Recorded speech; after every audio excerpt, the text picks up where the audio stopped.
that we say as believers? All right, so we are 1 month away from our departure date, so that is really exciting. Maybe, is it a month? Today's the 10th. Yeah, we're leaving on the 10th. Wow, we are 1 month away. So it's really time to get serious about getting ready. So one of the things that to me is really important is that you understand that when you go on a tour, you're going to kind of visit things and see stuff you haven't seen before, and maybe you're involved in history, or you're in a strange place, or exciting foods and things like that. But to me, traveling to Israel is much more than going on a tour. It's really about going home. And that's the exciting part about traveling to Israel, is making this personal connection. And I've heard so many stories about people who have been there, and they say, at this moment, maybe I was at the Garden Tomb, or maybe I was in the upper room, or maybe it's when I put my hand on the wall, or standing up on Masada, that I really had a connection that this is my home. And that's what I hope that you find when you travel there, that this is not just a tour where we're going to go see really cool stuff. Yeah, we will see really cool stuff, and or this is not, I did the foodies tour of Israel. Yeah, you'll get really good food, but this is so much more than that. This is about a connection with the people, a connection with the land, and certainly a connection with the Scriptures. And it makes me think, we're getting ready for Passover, and it makes me think of that passage out of the Seder. You're familiar with the Haggadah. It talks about the 4 sons, right? And they ask 4 questions. And the one son says, what does this service mean to you? He says, meaning to you, not to me. He excludes himself from the community. I don't want that to be you guys. I want you to be, what does this tour mean to me?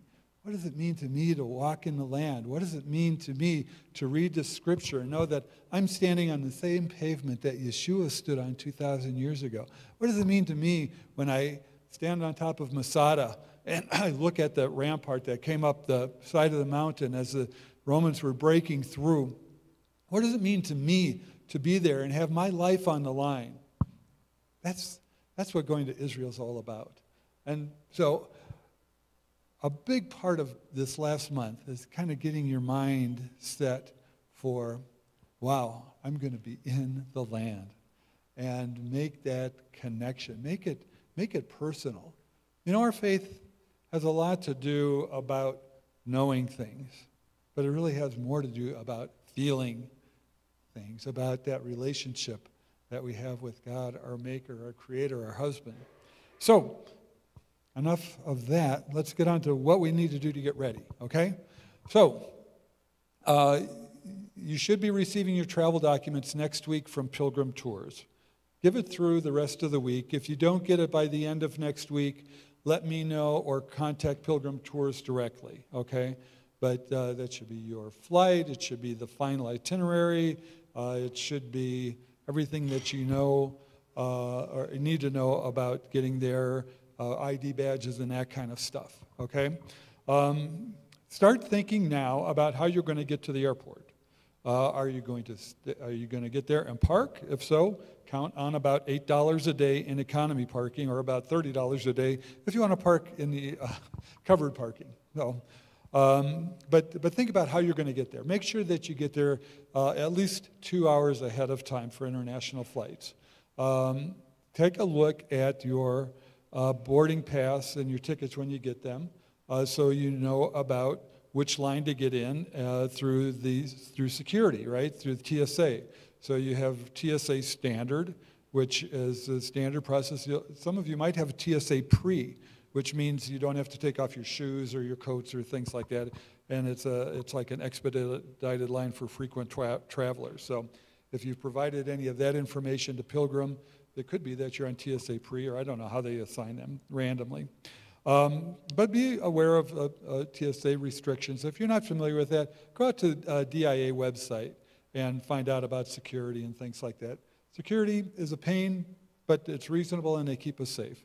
But don't bring liquids. I'm going to take that bottle of water on the plane. No, buy that bottle of water after you get through security, right? Just kind of common sense things. I've had questions that people have asked about how much baggage can I bring?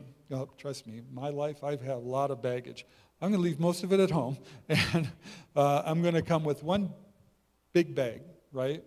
One big bag should be, I'm not good at metric conversions, but 158 centimeters. That's a big bag. If you want to do a centimeter conversion, you know about centimeters. You lived in Europe. Doug can tell us. I think it's like 50 inches if you do length times width times height. Pardon? Yeah, total. Length times width by height. Yeah, total. But it's one of those big bags, and I've always found that to be sufficient. You can also take, and no more than 50 pounds. If you think you're going to be bordering on 50 pounds, weigh it before you go, because you pay a steep premium if you go over 50 pounds. Or if you're traveling with somebody, I know my wife loves traveling with me because she can take her excess and put it in mine, because I take like 5 pounds, and she takes a little extra. Yeah, pardon? Yeah, travel light. Israel is a really low-key country in terms of fashion, much more function over fashion. And it's going to be warm, right? So it's going to be mid-70s, could get up to 80, could be as low as the mid-60s, but it'll kind of be in a sweet spot. You can also take a checked bag, too, and I definitely recommend that you do that, so that you have stuff with you on the plane. And there's some important stuff that you'll want to have with you. We'll talk about that in a second. People have asked me about, what do I do with my bags when I get there? Tour company will handle that. Any guys been on a cruise? No, if you've been on a cruise, you know that you kind of dump all your bags and magically they show up in your room. It's kind of going to be that way. So the baggage handlers handle all that stuff. The important thing is you have to have it ready to go, probably outside your door in the morning. People will come and grab it up and make sure it gets on the bus. So just be aware, there's a huge trust factor with that. It's like, I'm not letting anybody handle my bag. Let somebody handle your bag. You'll be glad you did. Okay, carry-on bags. Here's some stuff that, by the way, I'll print this out and I'll take it and I'll email it to you. And Shirley, I promise I'll print this for you, because I know you don't have access to email right now. But this is kind of stuff that you should take on your carry-on, okay? So something to occupy yourself on the plane. It's going to be like a 13-hour flight. You'll want to have something to do. Of course, I think they'll have 3 meals, movies, all this stuff. But take books, if you like games or things like that. Probably won't have internet connections, so if you take any electronic devices, make sure that whatever apps or whatever, they're stored on your device so you're not dependent upon the internet. If you have prescription drugs, things that you count on, take those with you in your carry-on bag. And then it's always nice to kind of freshen up when you get ready to land. Brush your teeth, wipe yourself, just wash your face, that kind of stuff. So you're fresh when it comes time to land. I also encourage you to sleep. God's good to us. He ensured that our flight happens in the afternoon, so it's kind of in our natural sleep cycle. So hopefully you'll be able to sleep on your way to Munich and wake up, and then it's a relatively short flight, about 3 hours or so from Munich to Tel Aviv after we make our connection there in Munich. So hopefully you can get a good night's sleep. Again, we'll have a fairly decent travel, get on the bus, head up to Netanya for our hotel. It'll be just about sunset at that time. I think we arrive at 4:30. By the time we get on the bus and connections and all that stuff, it'll be dinner time, and we'll be able to maybe watch the sunset over the Mediterranean. Oh, it's beautiful. Have you seen did any of you guys click on the links that were sent out for the hotels? The accommodations are absolutely beautiful. We're right on the coast in Netanya to look out over the Mediterranean. We're right on the Galilee. I mean, it's beautiful. So anyway, in Tel Aviv, when we arrive, there are a couple of gentlemen that are going to be on the tour that will link up there at the airport. They're flying in on United. And then there's another couple that is going to meet us at the hotel in Netanya. So we'll make sure that we all get together and link up and have dinner, walk on the beach, get a good night's sleep. It'll be great. So weather, this is kind of what we can expect. Kind of the mid-range, it's one of the most beautiful times of the year to be there. Wildflowers are still blooming, and I tell you, when you sit up on the Mount of Beatitudes and you look out over the Galilee and you see the wildflowers, it's just gorgeous. You're going to love this. And we don't anticipate much rain. So the former rains start when? Around the time of Rosh Hashanah, and the latter rains come in the springtime. So we're just at the end of the latter rains, okay? So weather should be perfect. Also, we talked a lot about this, special days. We're going to be in Tiberias on the Sea of Galilee for Shabbat, Erev Shabbat, bringing in the Shabbat. It's going to be an absolutely beautiful time. But we also have really special days. Things to pay attention to during these days. So Yom HaShoah is going to be like the day after we get there. Yom HaShoah, of course, Holocaust Remembrance Day. 10 o'clock in the morning, sirens are going to sound all across the country, and this is going to happen. You see the cars just stopped in the highway. Cars stop, people get out of their cars, they pay homage to those who were murdered during the Holocaust. So we'll, obviously, wherever we're at, we will come to a stop. Don't be alarmed. There's no, ISIS isn't invading. There's no they're air raid sirens, but that's why they're sounding. Of course, we mentioned Shabbat. We're also going to be celebrating a new moon. Don't be surprised. You'll hear shofars being blown pretty much any time. People trying them out. They want to buy them. You'll hear them all across the country. We'll be in Jerusalem for our first night on the Rosh Chodesh of Iyar 1. And there'll be a number of shofars being sounded. You may even have your own. Also, Yom HaZikaron, which is Israel Memorial Day. This memorizes soldiers and people innocent civilians who were killed by terrorists, anybody who's given their life for the country. Again, sirens will sound. There's a pause, a moment of silence for those. And then the night that we leave the following day starts Yom HaAtzmaut, which is the Israel Independence Day. And of course, there's a lot of fanfare about Israel's 70th anniversary. So this is just an awesome time to be there. So you may ask, what's a typical day going to be like? Okay, so all of our meals that are provided on the tour, which is every breakfast and every dinner and some lunches, are buffet style. So they start 6:30 in the morning, 6:30 to 7:30. They actually go a little bit longer, but we want you to eat between these hours, okay? Between 6:30 and 7:30 in the morning, so that we can get on the bus and be ready to take off at 8. So that gives you time to, eat, get cleaned up, go to the restroom, do all that other kind of stuff, and be ready to go at 8 o'clock. The person who prepares and is ready to go 5 minutes ahead of time is right on time. So you don't want to be that guy who's holding up the rest of the tour. So lunch breaks are generally an hour in length. They'll usually be somewhere on our travels, and you can see this is a map that I drew out on Google Maps. This is, I think, day 3 or 4, where we start out in Tiberias. We go up to the Mount of Beatitudes, and we travel up north to Dan and Caesarea Philippi. We come back through the Golan Heights. Oh, I forgot Capernaum's in there. And then we come back down on the east side of the Kinneret to the Yardenite, where we'll be doing baptisms in the Jordan for anybody who would like to be baptized. Yes, Doug?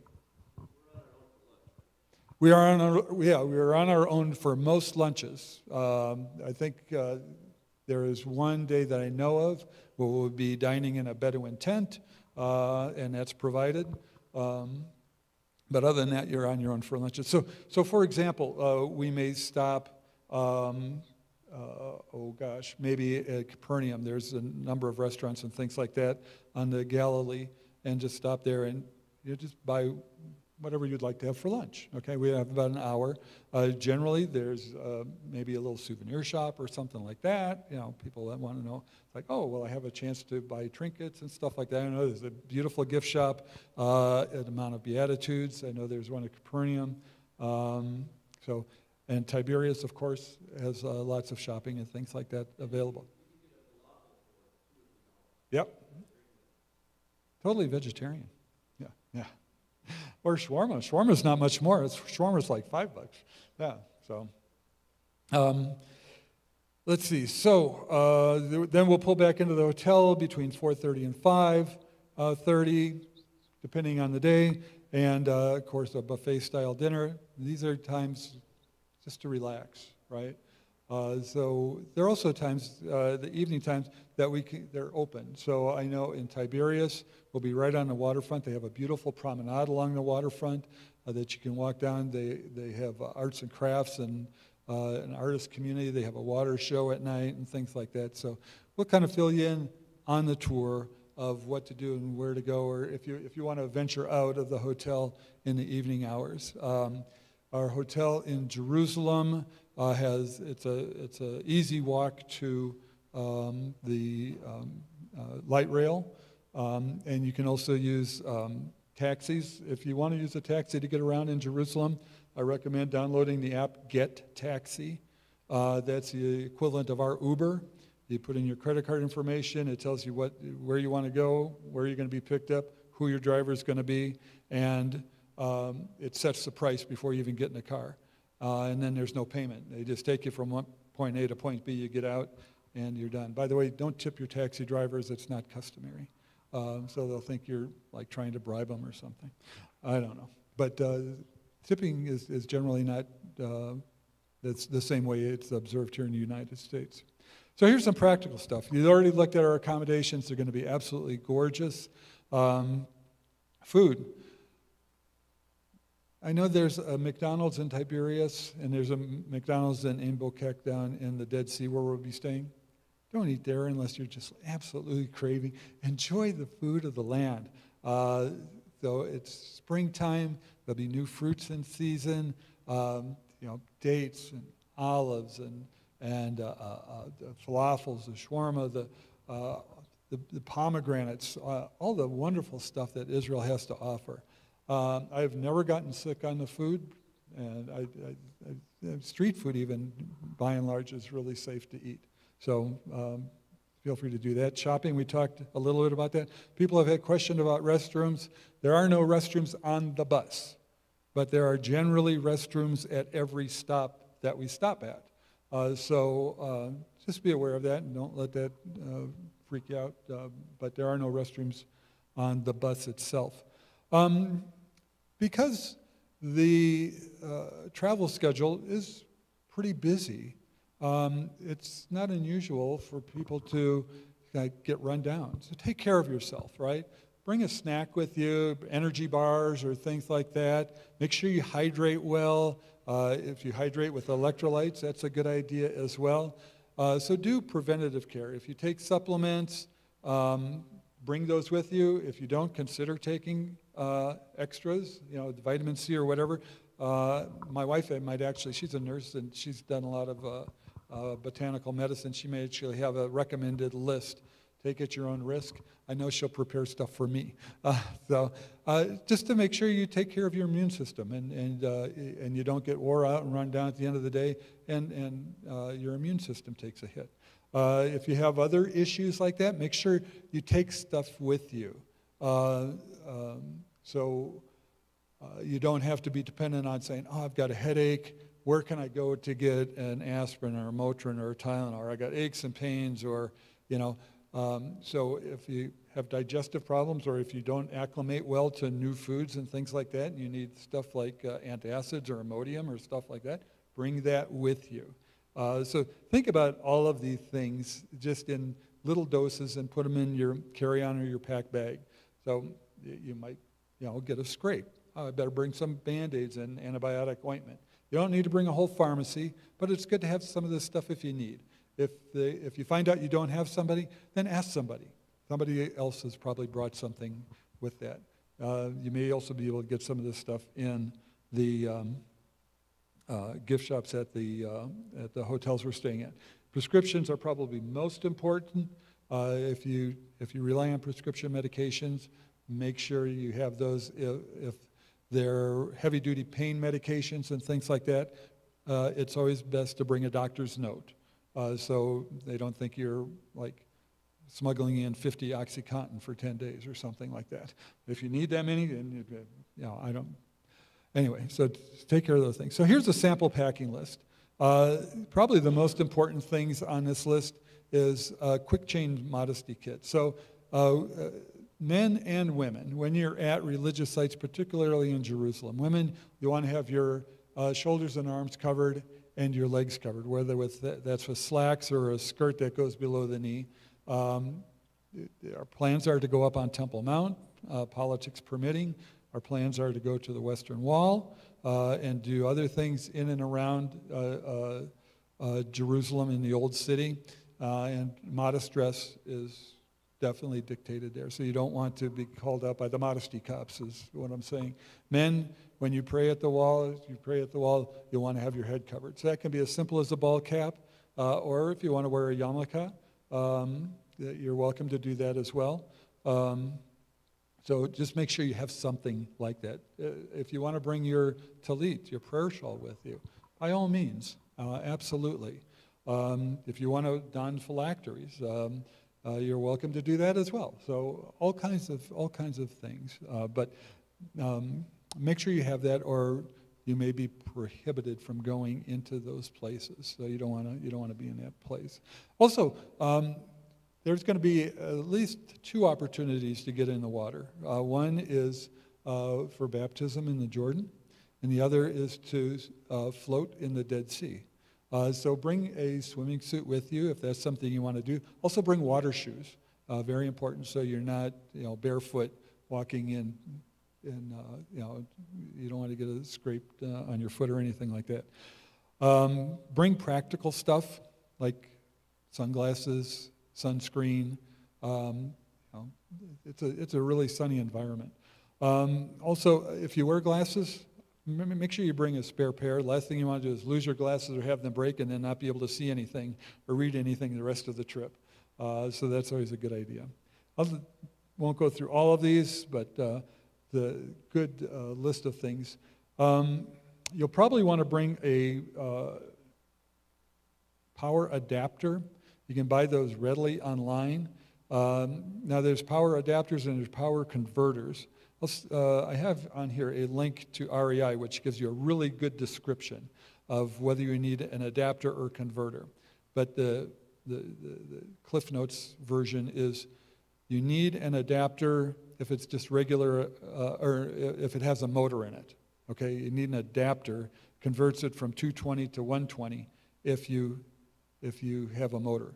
Ladies, that means hair dryer. If you plug your hair dryer in using a converter, not an adapter, it'll fry it, okay? I would suggest you use the hair dryers that the hotel provides. So just leave it at home. The hotels will have hair dryers in them.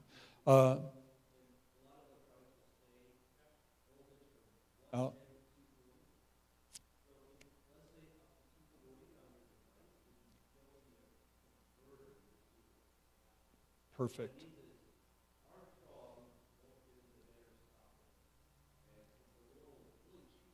It's like $3.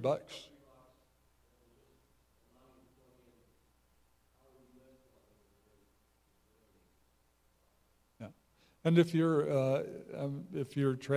going to be 2 or 3 of you in a room, and bring like a power strip, and then you can plug in your phone, your laptop, your rechargeable devices, and just use one converter.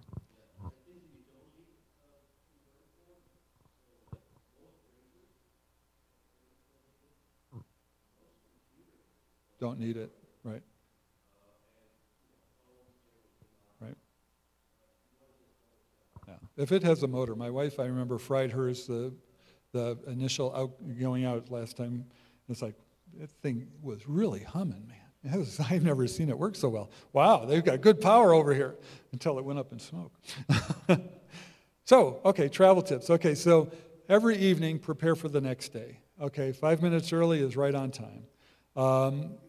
It's good to, dealing with jet lag, to bring, kind of sleep aid until you kind of get regulated into a new sleep pattern, which will be about the time that it's time to head home. So you might want to have that around anyway. Really important to be respectful. Everybody is trying as hard as they can to make this a memorable and enjoyable experience. So be respectful of people. Anybody know what a sabra is? A sabra is a cactus, right? Prickly on the outside, really sweet on the inside. Oftentimes the Israeli people can come across as sabras. As a matter of fact, that's kind of a name for them. They can seem a little abrasive, short, direct, to the point. It's not that they're being offensive. It's not that they don't like you. They really do. And I tell you, they're so glad that you're there and they know that you love them and support them. Just be aware that from time to time, you may run across one that's maybe a little more abrasive than not. It's never been my experience, but it could happen. But again, be respectful. This is probably not a good time to try out your new hand gestures and things like that. Oh, this is what the natives do, and find out, what, that wasn't quite the right one. So again, be respectful. If you haven't purchased travel insurance, I would encourage that you do. If for nothing else, just for medical emergency, right? I'm not so concerned about the travel and all of that kind of stuff, but if you were to get injured over there and your own insurance doesn't cover you, and it's relatively cheap, under $50 for medical only. So think about that. Also, make sure that you have copies of your travel documents in your check bags, with you, copy at home, take a picture of it on your phone, and by travel documents, primarily your passport. It's probably not a bad idea to do that with your plane ticket as well. So if anything were to happen, you would always have a copy and say, this is who I am, see? So make an emergency contact list of numbers with you. Of course, we'll have all the information relative to Pilgrim Tours. Make sure your credit card company knows that you're traveling so that you don't go make a credit card purchase and then it doesn't go through and you say, well, I know I've got a balance. And they say, well, we denied your purchase because we didn't expect you to be in Israel, and they think it's fraud. So make sure your credit card company knows. You can, if you want to deal with in shopping with Israeli shekels, you can do that, and you can get them from an ATM, or there's a number of money changers that are available. So you can use your ATM card. You have to know your PIN, though. So if you don't ever use ATMs and don't know your PIN, learn that in the next month, so that you can, if you need money and you want shekels, you can do that. By the way, current exchange rate is about 3 shekels per dollar. So if you go up somewhere and it says, oh, that's 30 shekels, well, it's $10, okay? So it's like, oh, how much, the thing that I want to buy is 300 shekels. Oh, that's $100, okay. So you can do a kind of a quick conversion. It'll be right about in that area. It doesn't fluctuate a whole lot. And then if you want to keep in touch with people back home, there are a number of cell phone companies that you can either get a SIM card or rent a phone from that works in Israel with call and text plans back to the United States, and data plans within Israel. I know Deb was telling me that she was having some trials and tribulations with getting a cell phone, but you're still working through it? Still working through it, okay.